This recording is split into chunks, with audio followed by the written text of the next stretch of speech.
been 10 months since a hit-and-run driver killed a 26-year-old mother of two, and her family continues to work to find out who killed her. Tonight on 24-Hour News 8 at 11, Joe LaFurgey takes an in-depth look at the investigation into the death of Erica Savini's.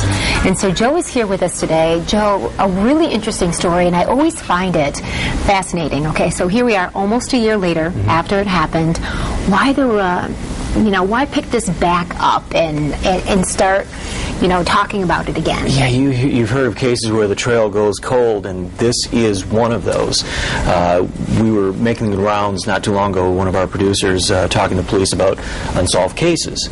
And we had gotten a lot of news releases about this when it happened. It happened the night before Easter, last spring, up on 14 Mile Road. Young mother, walks out in the middle of traffic trying to get a cell phone signal, and somebody hits her and then just takes off. And we'd asked the Sheriff's Department, why did we stop getting these news releases and information? They were frank with us, said that they just had nothing.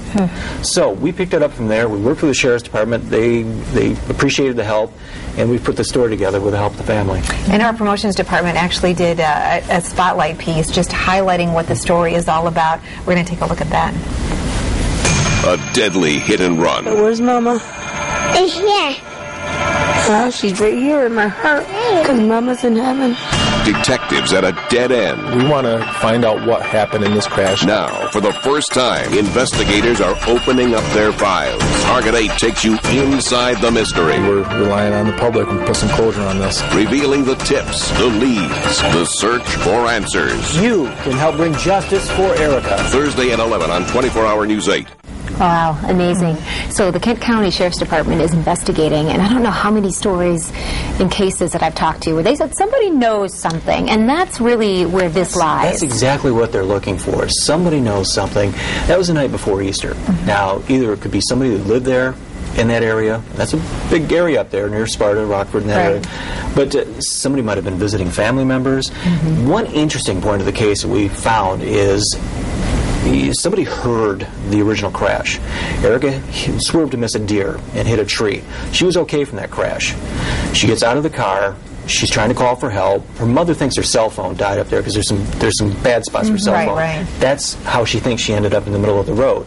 But of course, we're talking very late at night.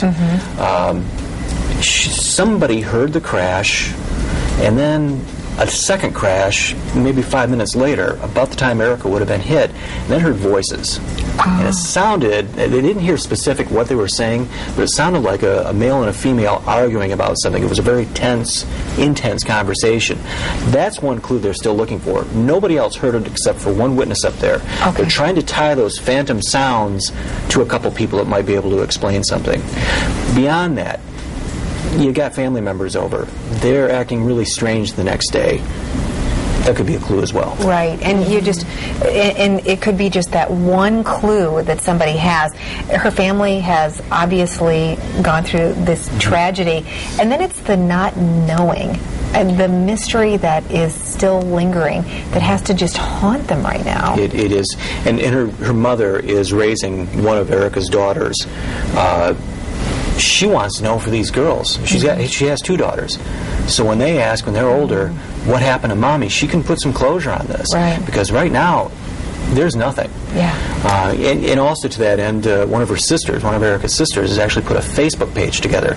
We helped her out a little bit with our experts we have in the station, but she has put this together, getting some tips on this, and they're hoping that generates some information as well. And we hope your story does too, Joe. That airs tonight at 11 o'clock, and we look forward to hearing that, and we just hope that they can solve this mystery. How tragic. You look at her face, what a beautiful young woman with so much promise. Yeah, check that out. And, if woodtv.com is where it's going to be. Send it out to people and see what we can do to help generate some interest in this case. But excited to see the interviews and the story. So we'll keep our fingers crossed it generates some information that can solve this. Yeah, exactly. Thanks, Joe. Thanks. We'll be right back.